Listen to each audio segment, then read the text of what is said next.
Here's how the third round should go in every fantasy draft next year. At the 301, we're taking Omarion Hampton. Early running backs continue to provide more value. A healthier Charger squad could unlock him next year. At the 302, we're taking Saquon Barkley. Theoretically, nothing much changes year to year for Barkley, and I would like to be optimistic on him for next year. At the 303, we're taking Skattebo. He finished the year 9th in points per game, and his injury is a straightforward rehab. I expect him to pick up where he left off in 2025. At the 304, we're taking Jeremiah Love. The only rookie to appear on any of these lists, Love has 35 rushing touchdowns since 2024, the most of any player in that span, and averaged 6.9 yards per carry over the last 2 seasons. At the 305, we're taking Josh Jacobs. His true yards per carry and yards per touch both rank in the 40s, but the game script and overall effectiveness of the Green Bay offense helps his outlook. At the 306, we're taking Brock Bowers. With the Raiders likely to grab Fernando Mendoza, he could get spammed with passes. It's pretty tough to know what to expect from this Raiders team, but Bowers is clearly a centerpiece.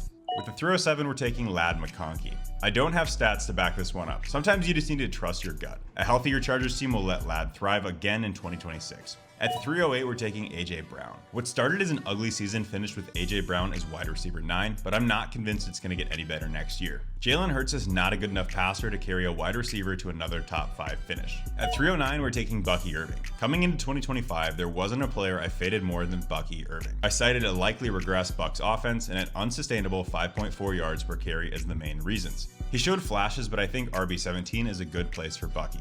At 310, we're taking Travis Etienne. I initially had T. Higgins in this spot, but I swapped in Etienne as a vote of confidence in the Jacksonville Jaguars going forward. Etienne ranked top 10 in various opportunity and productivity metrics and ranked 8th in yards created. At 311, we're taking Drake May, the only other QB outside of Josh Allen that deserves a top 3 round pick. May was the most efficient QB in the league and has the rushing upside to be the #1 QB next year. And at 312, we're taking Quinshon Judkins. When Judkins was healthy, no other Browns running back sniffed the ball, with Judkins owning nearly 80% of the backfield opportunities in many weeks. However, he didn't show much efficiency. His true yards per carry ranked 63rd and his yards per touch were 57th.